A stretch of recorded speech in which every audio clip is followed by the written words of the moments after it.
Grégoire, dit Abbé Grégoire, était un grand homme, puisque au moment de la Révolution française, on prend conscience qu'il faut diffuser le meilleur état des connaissances. Donc on crée l'école polytechnique, une vision élitiste, et le conservatoire qui doit diffuser à tous, en tout lieu, le meilleur état de l'art.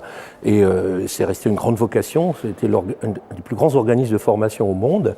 Et le MIT est né de cette structure. Une délégation américaine est venue voir, parce que c'était l'idéal à cette époque, et a fondé le MIT sur ce principe.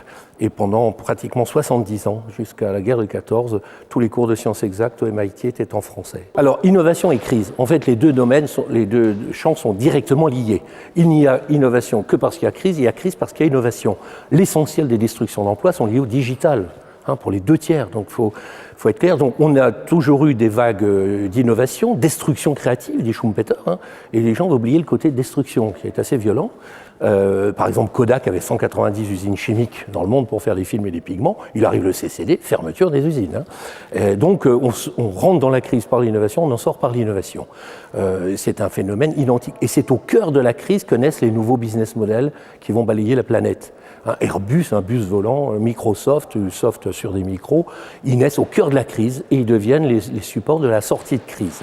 Donc on est encore dans la phase où la destruction l'emporte sur la création, mais on aborde résolument la sortie de crise avec des nouveaux business models. Pour les individus, il y a toujours simplification. On n'a aucun cas d'innovation qui soit plus compliqué à utiliser que le précédent qui est passé.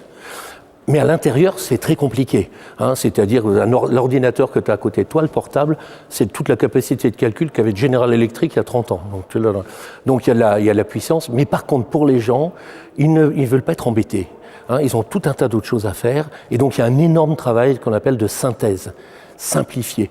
Souvent, je montre le poste de pilotage de Concorde, celui de la 320, de la 380 et celui du Dreamliner. Et tu vois la simplification. Il y a de la place partout. C'est la société qui choisit. En fait, on a une stat assez standard dans l'histoire et dans le temps, c'est 2/3 des innovations débouchent sur un échec. Après la mise sur le marché, simplifié et low cost. Toute innovation est low cost. Donc c'est un équilibre entre ce que l'on maîtrise au cœur et d'avoir autour de soi les meilleurs partenaires. Exemple, l'avion Boeing Dreamliner, sur l'avant-dernier avion, Boeing faisait 80%, aujourd'hui il fait 18% du Dreamliner, avec 17 leaders mondiaux, dont 7 Français d'ailleurs, qui vont chacun se répartir le boulot. Donc Risk Sharing Partnership, Michelin paie son développement pour les pneus, Safran les siens, et puis on a que ça fait des programmes coopératifs, mais on sent déjà que le système va se refermer un petit peu. Quand on a stabilisation de la technique, on a tendance à devenir leader, à contrôler les éléments. Donc ouverture-fermeture, c'est un mouvement en fait de vivant. Face aux problèmes, on doit résoudre.